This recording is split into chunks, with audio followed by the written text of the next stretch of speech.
बाद में फू के पास वही वाली वीडियो थी जहाँ पर जीजी आई थी। वो देख कर जीजी को कॉल करता है और कहता है कि मैंने तुम्हें सिर्फ प्रिटेंड करने के लिए कहा था ताकि मैं जल्दी डिवोर्स ले सकूं, लेकिन तुमने अपनी लिमिट क्रॉस कर दी है। बाद में तातो उससे 2 मिलियन की डिमांड करती है डिवोर्स लेने के लिए और कहती है कि पैसा कहाँ है। उसके हाथ अभी भी काँप रहे होते हैं। वो कहते हैं कि तुम्हारे हाथ को क्या हुआ। तातो कहती है कुछ भी नहीं, तुम हमेशा मेरे से आगे जाते हो ना, इस पर मैं जाऊंगी पहले। फिर वो दोनों चले जाते हैं। बाद में वो अपने फ्रेंड को कॉल करती है, चैंगजी से कहती है कि तुम मेरे एकमात्र दोस्त हो, मैं तुम्हें अपनी मॉम को सौंप रही हूँ और मैंने तुम्हें पैसे भी ट्रांसफ़र कर दिए हैं। यहाँ पर तातो फ़ोन कट करने के बाद कह रही होती है गुड बाय। और यहाँ पर चैंगजी बाद में वो के पास जाता है और कहता है, उसे सारी सच्चाई बता देता है कि तुम दोनों के बीच एक्चुअली में मिसअंडरस्टैंडिंग हो गई थी। एक्चुअल में तुम दोनों ड्रंक थे 3 साल पहले, तो उस टाइम पे मैंने तुम दोनों को एक ही कमरे पर भेज दिया था और केवल वहाँ पर एक ही रूम था। जब तुम वापस आने का सोचा तब तक मैं भी ड्रंक काफ़ी ज़्यादा हो गया था। वो कहता है कि तुम ये क्या कह रहे हो। इतने में ही वो को कॉल आती है जहाँ पर उसे पता चलता है कि एक प्लेन क्रैश हो गया है। उसमें काफ़ी सारे लोग थे, उनकी मैं लिस्ट दे रहा हूँ। जब चैंगजी चेक करता है कहता है कि इसमें तातो भी थी। वो कहता है कि ये सिर्फ नाम का मिस्टेक होगा, बहुत सारे लोग एक ही नाम के होते हैं। वो कहता है कि नहीं, वो भी फ्लाइट अटेंड करी थी क्योंकि एयरपोर्ट पर चढ़ने से पहले उसने मुझे मैसेज किया था। फिर बाद में वो घर आता है, वो उसे मिस कर रहा होता है। कहता है कि उसने उसे याद करने के लिए कुछ भी नहीं छोड़ गई, सिर्फ इस रिंग के। नेक्स्ट सीन में हमें तातो को दिखाया जाता है जो कि व्हील चेयर भी थी और उसके साथ चैंगजी भी था और अब ना पूरे 2 साल हो चुके थे। चैंगजी कहता है कि तुम रेस्ट करने के लिए जाओ। वो कहती है थैंक यू। वो कहता है कि मैं इन 2 शब्दों को सुन कर थक चुका हूँ। दूसरी तरफ वो कह रहा होता है कि तुम कितने पत्थर दिल की हो तातो, तुमने मेरे लिए इस रिंग के अलावा कुछ भी नहीं छोड़ा। फिर ना उसे उसकी मॉम की कॉल आती है। मॉम कह रही होती है कि पूरे 2 साल बीत चुके हैं, तुम्हें अब तातो को भूल जाना चाहिए। वो कहता है कि मॉम आपको फादर को देखना चाहिए और फ़ोन कट कर दिया होता है। फिर ना उसे किसी की कॉल आती है वापस से। वो कॉल वाला पर्सन बता रहा होता है कि मैंने अभी व्हील चेयर पे सिस्टर को देखा है। दूसरी तरफ तातो और चैंगजी से बात करते हुए जा रही होती है, तभी चैंगजी को एक इम्पोर्टेंट कॉल आती है। वो तो बोल रहा होता है कि मैं भी नहीं आ पाऊँगा। तातो कहती है कि तुम जाओ, मेरे लिए तुम किसी को नर्स को बुला दो। वो कहता है कि तुम अपना ख्याल रखना। वो कहती है ठीक है तुम जाओ। वो चला जाता है और यहाँ पास वो जाने लगी थी, इतने में ही पीछे से कोई आवाज़ देता है। वो कोई और नहीं बल्कि फू था। तातो कहती है कि तुमने मुझे गलत समझा। वो ना उसके हाथ में रिंग देखती है। वो सोचती है कि लगता है इसने मैरिज कर ली। वो कहता है कि तुम डिवोर्स के बाद गुड बाय किए बिना क्यों चली गई। वो कहता है कि तुम्हारे पैरों को क्या हुआ। तातो कहते हैं कि मैं उस दिन एयरप्लेन पर नहीं चढ़ पाई, लेकिन मेरी कार से एक्सीडेंट हो गया था, मेरे दोनों पैर डिसेबल हो चुके हैं। वो कहता है कि इतना कुछ हो गया लेकिन तुमने मुझे कॉल क्यों नहीं की।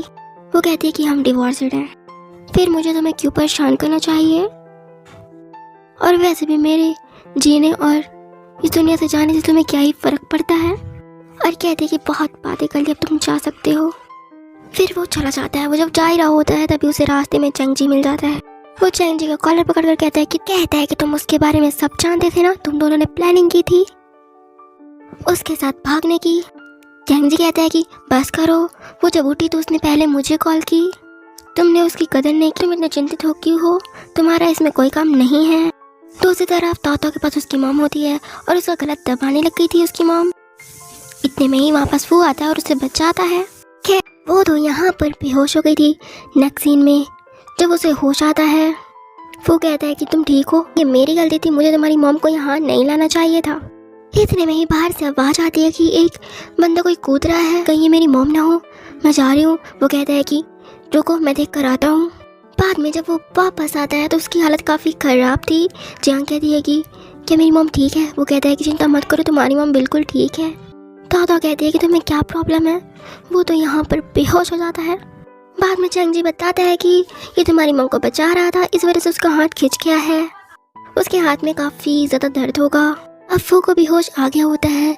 इतने में ही चैंगजी तातो से बताता है कि तुम्हारी मॉम बायोलॉजिकल तुम्हारी मदर नहीं है, बल्कि वो आपके फादर की मिस्ट्रेस है। तातो कहती है इसीलिए वो मेरे पीछे पड़ी थी, इसीलिए वो मुझे टपकाना चाहती थी। मुझे लगा कि वो मुझसे प्यार करती हैं, वो मेरी वजह से रोती हैं। वो बहुत ज़्यादा सैड फील कर रही होती है और रोने लग गई थी। मैं उन्हें अपनी फैमिली मानती थी, लेकिन पता चला कि मैं एक ऑर्फन हूँ। वो कहता है कि तुम अकेली नहीं हो, तुम्हारे पास मैं हूँ ना। टेंगजी कहते हैं कि तुम ताओ का अच्छा ख्याल रखना। वो कहते हैं कि मुझे तुम्हारी एडवाइस की ज़रूरत नहीं है। वो मुस्कुराता ताओ से कहते हैं कि तुम आराम करो, मैं चलता हूँ। फिर वो वहाँ से चला जाता है। फू को उसकी मॉम का कॉल आता है। मॉम कहती है कि तुमने छुट्टी ली है ना, तुम हॉस्पिटल में हो, तुम अकेले कैसे मैनेज करोगे, मैं आऊँ। वो कहता है कि मैं ठीक हूँ मॉम, मैं आपसे मिलने के लिए आऊँगा। ताओ मेरा ख्याल रख रही है। मॉम कहती है तुम किसके बारे में बात कर रहे हो।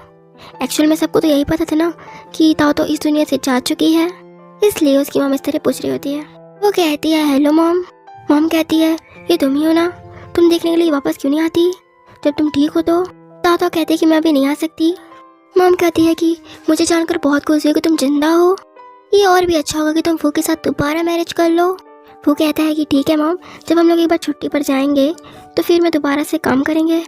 फ़ोन कट कर दिया था। ताओ कहती है कि तुमने मेरे लौटने की बात क्यों कही। वो कहते हैं कि तुम्हारे कहने का क्या मतलब है। और ताओ मन में सोच रही होती है कि ये मैरिज वाली गलती मैं दोबारा नहीं कर सकती। ताओ उसे रिंग दे रही होती है, कहती है कि ये रिंग तुम बेहोश हो गए थे तो गलती से मेरे पास आ गई, तुम ये रिंग अपने पास रखो, वैसे भी ये तुम्हारी और जीजी की मैरिज की रिंग होगी। वो कहता है कि ठीक है, मैं तुम्हें तो बताना ही भूल गया था। ताओ कहते हैं कि मैं इसके बारे में और नहीं सुनना चाहती। वो कहता है कि मेरा जीजी से कोई भी लेना देना नहीं है, ये वही रिंग है जो तुमने पहले पहनी थी। ताओ कहते हैं कि ये रिंग मैंने तुम्हें दी थी। और ताओ को यहाँ पर प्रपोज करने लग गया था कि क्या तुम वाकई में मुझसे दोबारा मैरिज करना चाहती हो, मुझसे दोबारा मैरिज कर लो। वो कहती है कि मैं तुमसे मैरिज नहीं करना चाहती, मैं हाँ करने वाली कौन होती हूँ। वो कहता है कि मैं तुम्हारी केयर करता हूँ, मुझे हाँ, लेकिन मुझे मीठी मीठी बातें करना नहीं आता। और उसे और भी बातें करता है। फिर कहता है कि मैं तुमसे प्यार करता हूँ, क्या तुम अपनी आगे की लाइफ मेरे साथ बिताना चाहोगी। वो कहती है कि मैं अब कैपेबल नहीं हूँ, मैं खड़ी तक नहीं हो सकती। वो कहता है कि तो क्या हुआ, चाहे तुम कुछ भी बन जाओ, मैं तुम्हें हमेशा तुम्हारा साथ दूंगा। ताओ कहती है कि मैं अगर तुम्हें भूल जाऊं तो मैं तुम्हें जब तक याद रखती रहूंगी। यहाँ पर वो उसकी प्रपोजल को एक्सेप्ट कर लेती है। इसी के साथ हमारी इस स्टोरी की एक हैप्पी एंडिंग होती है। ये स्टोरी कैसी लगी फ्रेंड्स, कमेंट में जरूर बताइएगा। मिलती हूँ एक न्यू स्टोरी के साथ, तब तक के लिए बाय बाय।